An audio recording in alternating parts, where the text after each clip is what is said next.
Fifth question. The year in which Protection of Civil Rights Act came into force. So earlier I said, isn't it? So it is been renamed as Protection of Civil Rights Act. Okay. So which year it was, it came into force?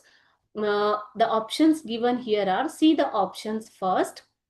The year in which Protection of Civil Rights Act ಅಂದ್ರೆ ನಾಗರಿಕ ಹಕ್ಕುಗಳ ರಕ್ಷಣಾ ಕಾಯ್ದೆ ಜಾರಿಗೆ ಬಂದಂತಹ ವರ್ಷ ಯಾವುದು ಅಂತ ಕೇಳಿದ್ದಾರೆ ಮಕ್ಕಳೇ. ನಾಗರಿಕ ಹಕ್ಕುಗಳ ಸಂರಕ್ಷಣಾ ಅಥವಾ ರಕ್ಷಣಾ ಕಾಯ್ದೆ ಜಾರಿಗೆ ಬಂದಂತಹ ವರ್ಷ ಯಾವುದು ಅಂತ ಕೇಳಿದ್ದಾರೆ.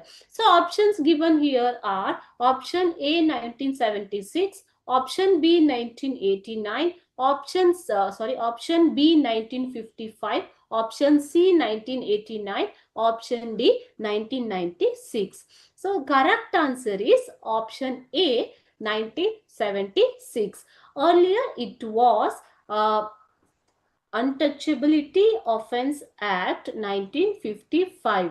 Okay, later on it was amended and lacunae in the acts were corrected and amended and implemented in 1976 as Protection of Civil Rights Act. So ಮೊದಲು ಇದು ಅಸ್ಪೃಶ್ಯತಾ ನಿಷೇಧ ಕಾಯ್ದೆ ಆಗಿತ್ತು ಮಕ್ಕಳೇ. 1955ರಲ್ಲಿ ಜಾರಿಗೆ ತಂದಿದ್ರು. ಅದರ ಪ್ರಕಾರ ಅಲ್ಲಿರುವಂತ ಕುಂದು ಕೊರತೆಗಳನ್ನ ನಿವಾರಿಸಿ ಸರಿಪಡಿಸಿ ಮತ್ತೆ ಅದನ್ನ 1976ರಲ್ಲಿ ನಾಗರಿಕ ಹಕ್ಕುಗಳ ರಕ್ಷಣಾ ಕಾಯ್ದೆ ಅಂತ ಅದನ್ನ ಜಾರಿಗೆ ತರಲಾಯಿತು.